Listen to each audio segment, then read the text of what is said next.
On my 10th birthday, while my parents were taking me to get ice cream, we were in a car accident. Only my brother, Shane Jones, and I survived with the protection of our parents. From then on, my elder brother hated me to the core. He took good care of my cousin, but he was cold and malicious towards me. He often asked me, "How come it wasn't you who died in the car accident?" As he wished, I had cancer and would die soon. Coming out of the hospital, the diagnosis paper in my hand sentenced me to death. It was unexpected but reasonable. I suddenly really wanted to tell my elder brother Cheney that his wish was about to come true. Winnie called me at that moment. "Cheryl, today is brother's birthday. Aren't you coming back?" Winnie Wilson was my cousin. She called me Cheryl, but called Cheney brother. Cheney always called me by my full name, but called her intimately Winnie. The degree of intimacy was clear at a glance. Every year on his birthday, I prepared gifts for him carefully, but he didn't seem to like them, and casually threw them aside without even taking a look. However, I thought he would definitely like the gift this year. After all, he had been looking forward to it for so many years. "Well, I'll go back in a while," I answered. As I was about to hang up the phone, I heard Cheney's cold and disdainful words. "Why do you ask a stranger to come here? It's a mood killer." Since the age of 10, I had been nothing more than a hated stranger to him. When I arrived at the Jones family's villa, it was already evening and the lights inside were shining brightly.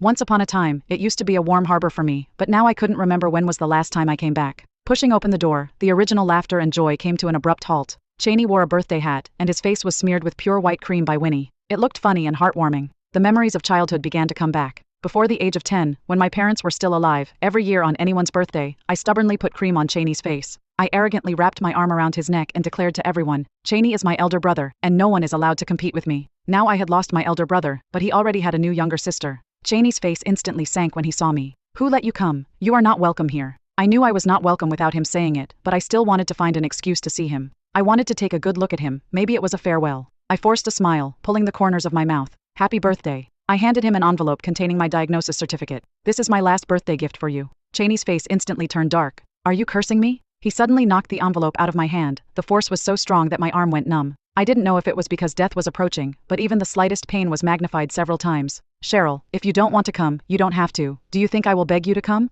"It's not that I don't want to come, I can't come anymore. Before leaving, clean up the mess in your bedroom. Winnie happens to need a music room." I turned around and went upstairs, pushing open the door to my bedroom. The furnishings inside had been frozen in time since I was 10 years old. The princess dresses my mom bought for me were still in the wardrobe. I packed my childhood clothes into the box one by one. There were also many items related to Chibi Maruko-chan on the desk, which Cheney collected for me before I turned 10. I packed a box full of warm memories before I turned 10. On the day of my death, they were there to accompany me. At least I won't be lonely and afraid. The suitcase was a bit heavy, my body was weak, and I couldn't move it anymore. When I was going downstairs, I accidentally looked up and met Cheney's gaze. I lost my footing, and the suitcase rolled down the stairs. The items related to Chibi Maruko-chan broke free from the constraints of the suitcase and shattered. Cheney quietly looked at the mess on the ground, with turmoil in his eyes. "Cheryl Jones, you're cruel. You're really cruel. Get lost. Don't let me see you again." I didn't care about the pain from the fall. I crawled and stuffed everything, good and bad, into the suitcase. Like a deserter, I escaped through the gate. It was raining heavily outside, but it was embarrassing for me to go back since I came out in a hurry. The door behind me opened.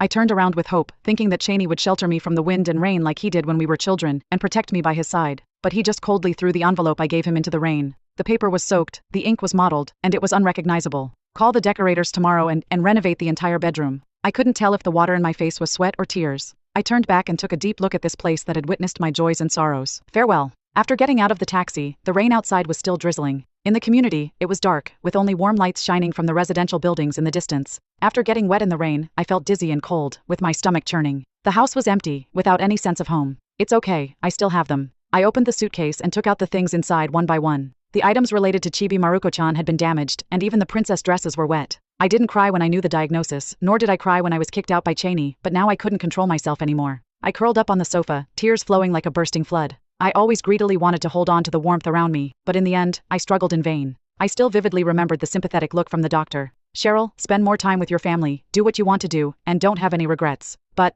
I had long lost my family. In my life after the age of 10, only regrets remained. In a half-awake state, my stomach hurt uncomfortably. Before I could even run to the bathroom, I vomited a mouthful of blood. The bright red blood stung my nerves, as if it were the car accident from years ago. Back then, my brother and I were protected by our parents, surrounded by a sea of bright red blood. My parents had long been silent. I was scared and cried loudly. My elder brother tightly held my hand and said, "Cheryl, brother is still here, don't be afraid." He sang to me and told me stories. After being rescued, I still held his hand tightly and followed him closely. His leg was injured, but he still gave his hospital bed to me to sleep on even when he was on the drip. He sat aside and accompanied me. How does my dear brother, who used to take care of me so much, disappear in the following years? The blood awakened my terrible memories. The strong facade I put on during the day collapsed in an instant. I trembled as I picked up my phone, hoping to find some comfort. The phone was answered, but it was Winnie's voice that came through. Cheryl, please, can you stop bothering brother? You caused him to lose his parents, but you can't help him with anything. Can you please stop causing him trouble? I stood still, stunned, as the phone was hung up at some point. It turns out that in his heart, I am just a troublemaker, a harmful person.